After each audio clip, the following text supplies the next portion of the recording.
Good afternoon, everybody, and welcome to this week's Keeping an Eye on the Geopolitical Ball with me, Jamie Shea, Senior Fellow at Friends of Europe. Today I'm going to talk about NATO enlargement, but not what you expect, which is Russia's accusations that NATO enlargement is somehow responsible for its feeling of victimhood and therefore justifies its invasion of Ukraine. Not going to go there today. I'm going to talk instead about another aspect, which is Turkey and NATO enlargement.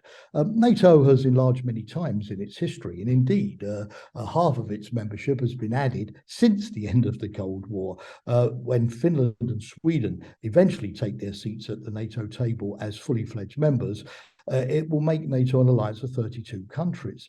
But many of the enlargements in previous years have not necessarily added much to NATO's collective defence. Many of the new members have been relatively small, and countries have joined NATO as much to have a seat at the table and a political voice as because they needed hard security. But in the case of Finland and Sweden, it's different. These are the first sort of traditional Western countries, not formally communist countries, to be joining NATO. They do bring serious military capability, 9 armoured brigades into the alliance, and they're the first countries to be joining NATO at a time of war. Their membership is even urgent for 2 reasons. Number one, because with Putin in Ukraine and Finland and Sweden having applied for membership, the last thing they want is that the whole process drags on for a long time before they get the NATO security guarantee of Article 5 of the Washington Treaty, which would expose them to Russian retaliation in a perpetual grey zone. And secondly, membership of Finland and Sweden would dramatically improve NATO's strategic position and collective defence in the Baltic Sea area. So there is every reason to get this job of bringing in Finland and Sweden done very quickly.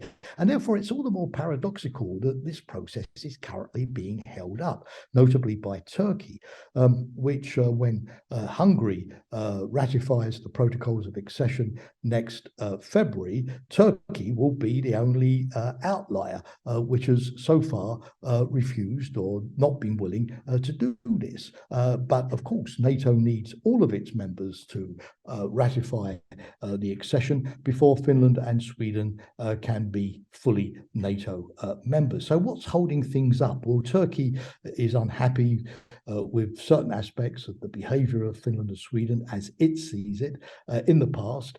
For example, imposing arms embargoes on Turkey after its incursions into Syria, or harboring people that Turkey considers to be responsible for acts of terrorism. So Turkey has made a series of demands on Sweden and Finland and wants them to be fulfilled before it will submit the protocol of accession to the Turkish National Assembly. Now, there has been a lot of progress in its area so far.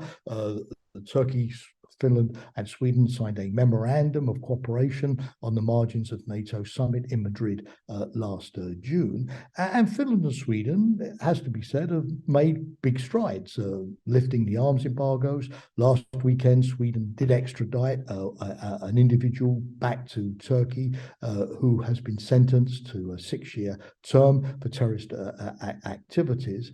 But the problem is that Turkey, while acknowledging this progress, always says that it wants more in a rather open-ended process. So what are we going to do? What can NATO do to address this situation? Well, I think the first thing is to prevail upon Turkey to be very clear about what its requirements are and stop adding more at the last minute in a kind of betting process. Oh, and give us this and give us that.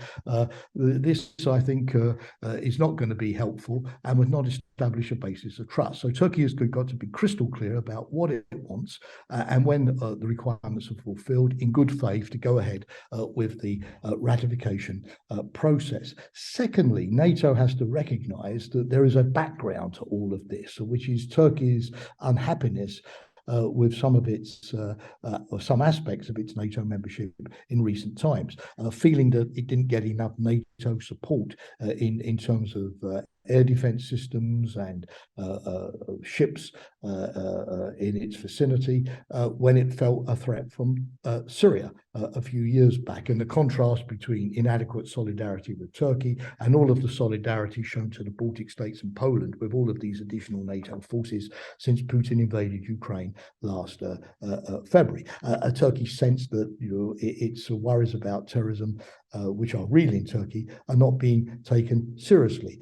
A sense that it's been shut out of Western defense programs like the F-35, US Joint Strike Fighter program, where Turkey's participation was suspended by the United States some time ago already. So what can we do to make Turkey a happier and therefore more cooperative ally and not become a kind of swing state, which is sort of one foot in the authoritarian camp, one foot in the Western camp, with you on a Tuesday, but no longer with you on a Friday? That is in nobody's interest, least of all Turkey's. Well, I think there are things that can be done. Number one, the West should take Turkey's legitimate security interests into account and provide those air defense reinforcements that it has requested. Number two, we need to address Turkey's concerns on terrorism more seriously as well, where they are legitimate and not politicized. Number three, I think if Turkey is not going to be allowed back into the F-35 program by the United States, then the money that Turkey has given to Washington as part of this acquisition should be used to allow Turkey to purchase a modern F-16 aircraft. The Biden administration needs to convince Congress to allow that to happen.